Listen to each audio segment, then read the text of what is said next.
The Campo and Joe podcast is brought to you by Bold City Heating and Air. Fast and reliable AC service. Welcome in.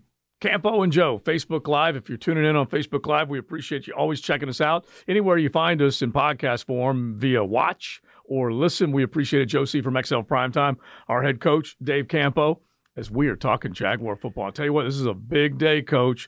4 o'clock deadline. We're coming on Facebook Live before 4 o'clock, but we already know what didn't happen with the Jacksonville Jaguars, and that was ink Josh Allen to a deal. So he's been he will be tagged. Yeah, a little bit disappointing. At the same time, it does give you an opportunity to really work through the deal, you know, and there's no timetable for it, which is in some ways a plus, right? Because you can deal with some other people and see where you're at and where you can go and all that. But disappointing from the standpoint that we were hoping that we might get the whole bowl and be able to get Ridley involved in one way, shape, or another. And it looks like they're going to let him go to free agency. Well, it's been a busy day. And if you're a Jaguar fan, you've been keeping up with this. But let's at least give fans who are, they're actually working instead of us just hanging out and talking sports. Hey. So let's catch everybody up, all right? One of the big pieces of news that came out earlier today is they cut Darius Williams. In doing so, they save about $12 million. They clear a fair amount of money off of their salary cap as well. Just, I don't know, maybe an hour and a half after that, they decide to let Rayshon Jenkins go. Another savings over the $8 million mark. Couple those two with Foley Fatukasi being released yesterday on his birthday, by the way. Yeah, he was released. And so those are three guys that are gone. Then they make the decision to tag Josh Allen, and we'll get to the Calvin Ridley discussion here in a second, but just going back to what Coach said, the idea would have been if you did all these other things, like these three decisions, didn't it give you the feeling that they might want to try and get something big done today as opposed to tagging Josh Allen? First of all, they didn't have to have that money to make a deal with Josh Allen. But it looked like for a while what they were doing was clearing things so that they could make the deal and then still have be able to tag Ridley probably. Yeah. And so obviously that didn't work out. And, it's not an exact science. You just don't know until you see what they have in mind. All right. So here's where we are as far as numbers are concerned.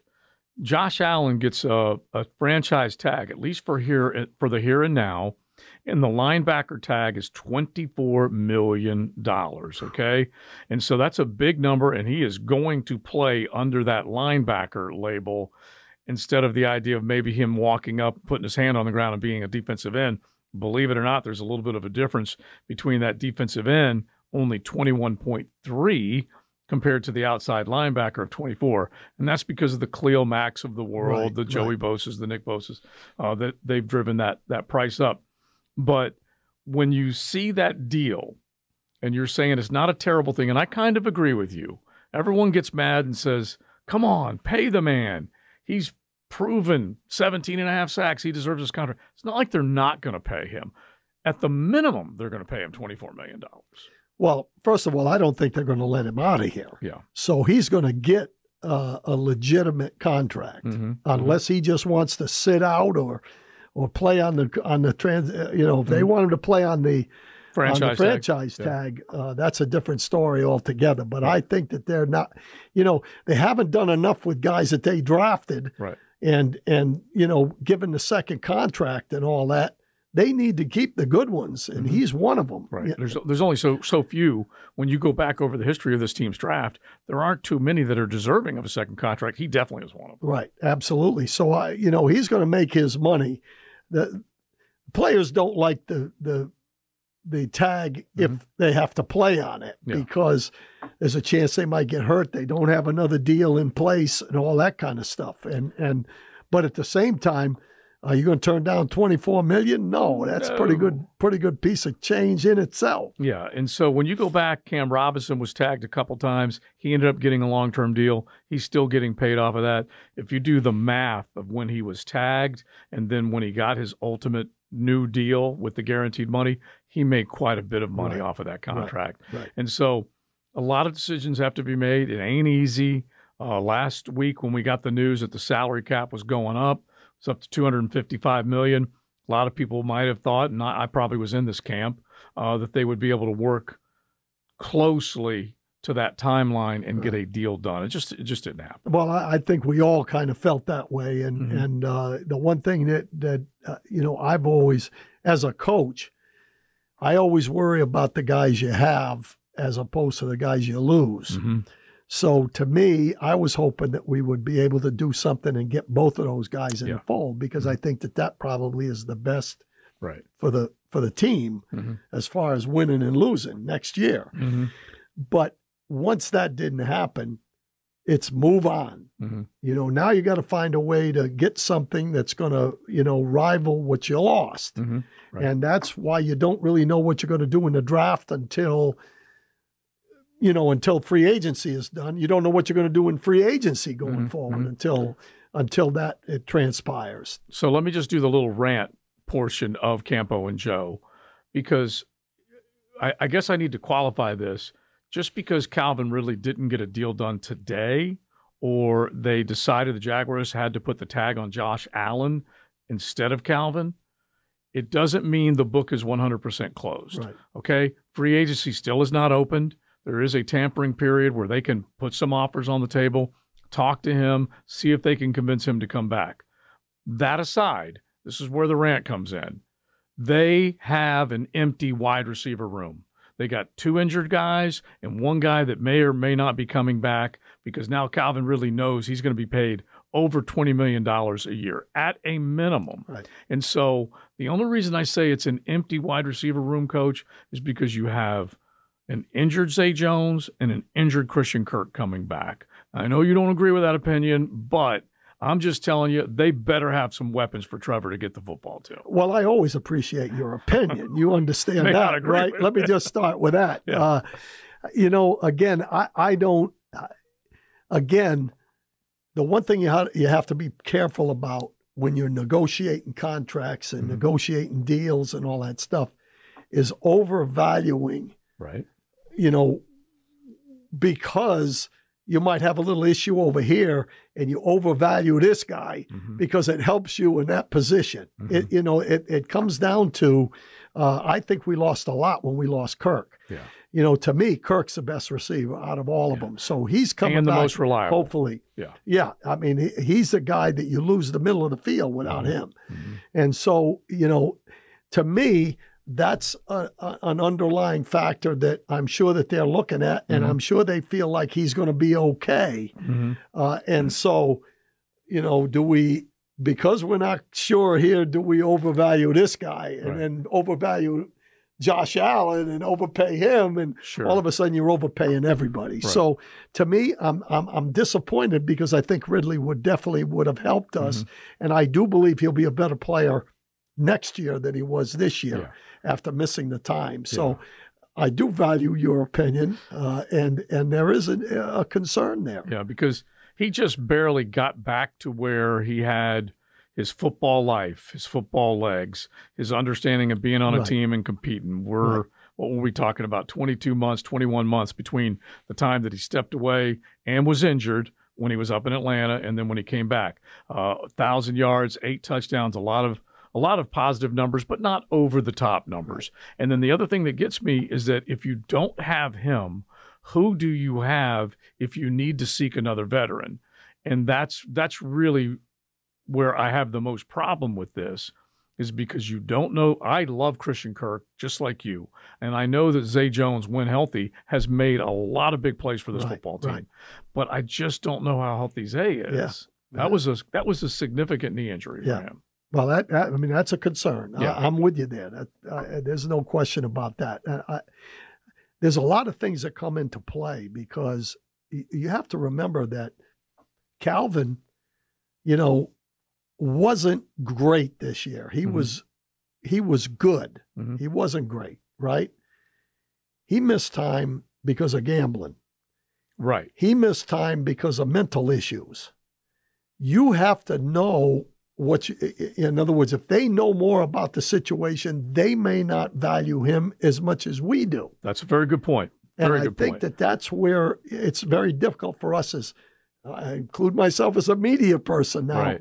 not being in the room. Mhm. You don't really know exactly what's going on in those negotiations. The thing that disappoints me the most is that I think Josh Allen has proven Mhm. that he deserves to not let him out of the building. Right. And don't fool around with it. Get him signed up. True. Let him be a leader in the locker room.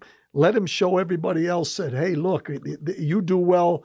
They value us. Right. Let's go to work. Hard work pays off. I did the right thing. It's more about that to me than Yeah. it is Ridley, to be perfectly honest with you. Okay, so spend another minute there because you're a former head coach. You understand personalities in the locker room. Everyone has either a clock in terms of, how long am I going to play, or they have how much am I going to get paid. Right. I only have so much time in this league. And so while I fully understand that, give us an idea from your experience there on either how damning it can be in this locker room if they don't take care of Josh Allen, or am I way off that in a couple of months they pay him and everyone will be happy? Well, first of all, I love listening to Leon Searcy on the primetime show because Leon's been there, and one of the things that I did, I wanted guys to make as much money as they could make. And I didn't want to get involved to where they would look at me and say, wait a minute, you didn't give me what I wanted everything to be. I'm for you. Let's go to work. Right. When you listen to Leon talk, those guys are very interested in knowing the trust factor between the administration and the players. Mm-hmm. And I think that there is something to the fact that, if somebody doesn't get what they think they deserve, then they're saying if they'll do that to him, Right, who had that's 17 and a half sacks, I got 9 sacks. What are they going to do to me when my contract comes up? Yeah. So I really think that it can affect the locker room. Right. But I really, I'm hopeful that the culture is good enough that that doesn't affect them. Yeah, because I could see where it could fracture it. It could create resentment between player and management. Trent Baalke already has his detractors, so he's going to have to fight off some of that stuff. I'm sure Doug Peterson, the head coach, is going to tell him all the right thing and say, look, he'll take care of you. Shad will take care of you. And Shad has written every check they've asked him to write. And so I just look at the Evan Ingram thing last year, and even though Evan Ingram came here, was only here for a year before he got tagged, that's different than Josh Allen, who's been here since he was drafted. That's kind of my feeling. And that I totally agree with. And then going not even only with the Leon stories, but I go all the way back to Big Baby, Marcus Stroud, who you know, and you were here coaching when Big Baby was here. The Campo and Joe podcast is brought to you by Bold City Heating and Air. Fast and reliable AC service. And when Marcus Stroud and Fred Taylor and Darryl Smith, and those are all names that all you guys remember, they all wanted deals. Right. And they were reaching a point where the team were like, is Darryl Smith still worth it? He's got a little injury history. Is Fred losing a little tread on his tires? Is he still worth it?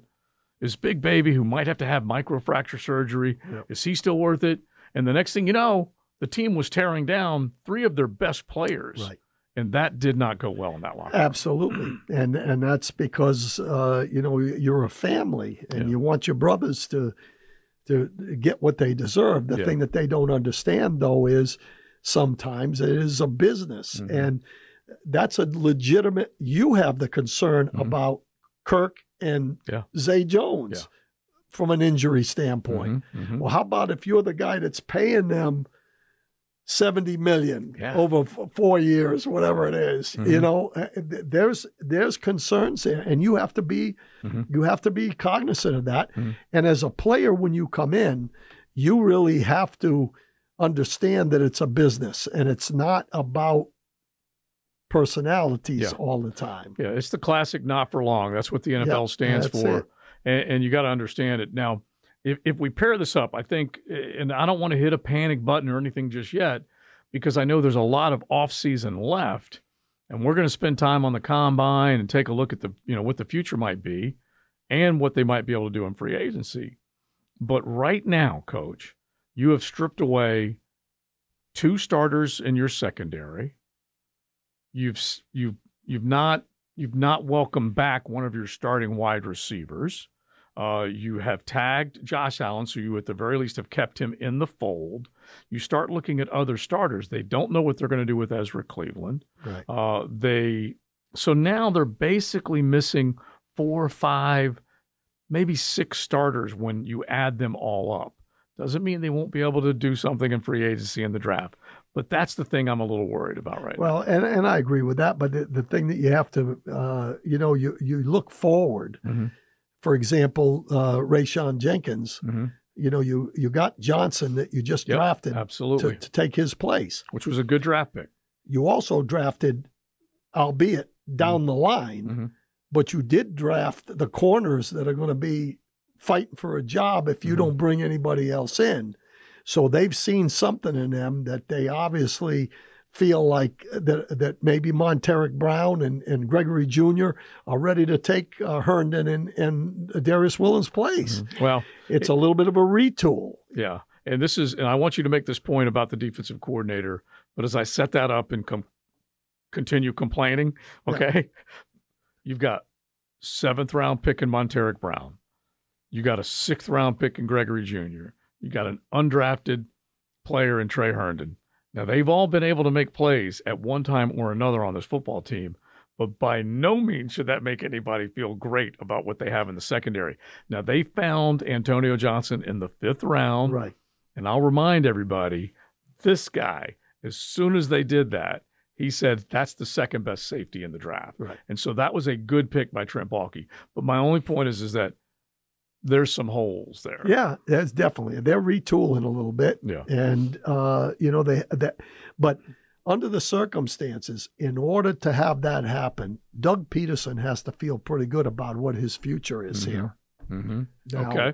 I may be like completely that. wrong on that. But like at the that same logic. time, his thought is we weren't very good on defense. We're going to have to make some changes. We've got some guys that we feel decent about. But remember, free agency's not over. No. And the draft's not over. Yeah. So, they have an opportunity to bring some guys in certain spots. But, you look at what their situation is in the interior line, the interior defensive line. I mean, they definitely have some areas that they have to improve. Yeah, because I forgot to mention with the departure of Foley Fatukasi that they really don't know exactly what they have interiorly. And I'm not going to bag on these guys because Roy Robertson Harris 2 seasons ago had a great finish to the season. Devon Hamilton regarded as a rising player, and then he just had a terrible injury. Adam Gostis, good but not great, but has made some plays here. They just don't have enough in that interior part of the defensive front. And maybe, as Hayes Carline put, they already were missing 1 cornerback. Now they're missing 2, and so out of 3, that's a little nervy. You're bringing me down, Joe. You're bringing me down. I'm more optimistic than that. And normally we're both sharing in off-season optimism, but I'm a little worried. Listen, we just lost 5 out of the last 6, so there's a reation that we're a little bit negative here now. I understand that, but you can't help it. Yeah. Again, I'm going to let you know how I feel after free agency. Okay. When free agency is over. And the other part of it is they don't have a lot of money to spend. Yeah, well, they got a little bit of money. Okay. At least they did clear some cash. Yeah, they cleared some stuff out of there. That's all part of it, I think. But to me, you're constantly looking to get better. And remember, I've said this before. It's not like we were 3 and 14, right? Right. But at the same time, we were only 9 and 8.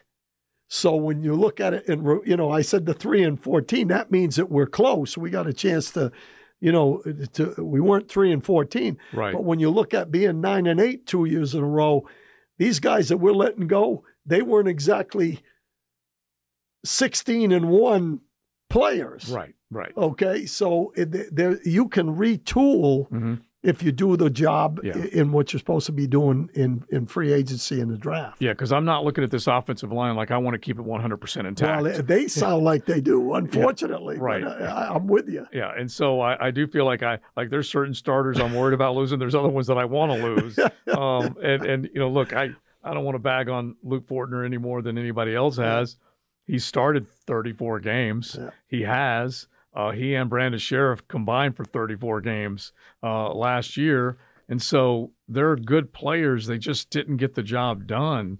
And so I'm convinced that they need to address the interior part. And they haven't re-signed Ezra Cleveland. So they there are 3 interior line positions that big old fat question marks. Yeah, I'm with you 100%. And if I'm Luke Fortner, if I'm listening to 1010 XL and looking at the internet, I'm really bowed up and burned up, and I better get myself going because he's getting beat up pretty good. Yeah, and he's a likable guy. Yeah. But I think the worst thing any of us have ever done is whenever we start to describe somebody as a player, we go, first off, he's a great guy. Yeah, absolutely. That is the worst way to start describing somebody when it comes to football. And this is the point that I've made and others have made. He was 6 years in college. He was a super senior. He got to go through the pandemic. So that means his body, maturity-wise, was probably close or at the ceiling. Right. Now he's going to his 3rd year in the NFL. Right. How much bigger, stronger, faster is he going to get? And he's being, unfortunately, overpowered by big defensive linemen. Yeah, I think it's a concern. I mean, there's no question about it. And, when you're in a situation like they are where they're going to be a little bit under the gun this year, I'd be looking to maybe try to get a little competition in here against him, with him, whether or not it's a draftable guy or whether or not it's a free agent center that's out there, Quisenberry or one of these guys, whatever. And there could be a guard out there that he could move to guard. And so there's a lot of things. Mark Long did report from the Associated Press that they're expecting, or at least there's a feeling, that they will look for a veteran to come in. I think they'll come in with somebody that, kind of like a Shatley, only hopefully better than Shatley. Exactly. That's really what you want. You can't have what you've had. Right. It's got to be better. You got to be moving forward one way or another. Exactly. And some of that is subjective, which we're seeing. Real quick, you mentioned earlier Ryan Nielsen, the improvement of what you hope will be the actual coordinator, coordinating the defense, will help overcome a lot of these situations. Hopefully, yeah. I mean, that's, to me, I think they've got a staff that might be a little bit better, a little bit more together. Great reputation on Nielsen as far as his ability to put guys into the right spots. They got the defensive backfield coach that was with the Cowboys, who I think is a really a good secondary coach, which Nielsen will need because he's a front 7 guy. Right. I think that the guy understands the defense, what he wants to do, and how he's going to do it. And hopefully that's going to make a big difference as well. But you still have to have some guys, you got to have some Jimmies and Joes out there as well. So it'll be interesting to see. It's always a combo. It's the X's and O's and the Jimmies and Joes. You better have both of them. And that's why, this guy coached and made guys better. But you better also have good stock, good potential with players to work with. Right. All right, now shake those papers at them because we got to talk combine next week. Okay. But just hold them up just so they can see all that you've got. Okay. I got a little info here. I mean, he's got it all. Got a little thought process here. And so, since we spent today's time on the franchise tag, the releasing of players, we'll start to really drill down. These in my pocket. Make sure you don't lose them. No, but we'll get to what we saw at the combine, potential draft picks, a little closer to free agency next week, and then we're going to really start to find out how this team's going to take shape in 2024. Sound good? I think we'll see some movement here relatively soon. As far as what they're thinking. Yeah, I love it, man. This is the off season. Welcome to the off season, Coach Dave Campo, Joe C. Thank you for hanging out with Campo and Joe. We'll talk to you next week. This presentation of the Campo and Joe podcast is brought to you by Bold City Heating and Air, fast and reliable AC service.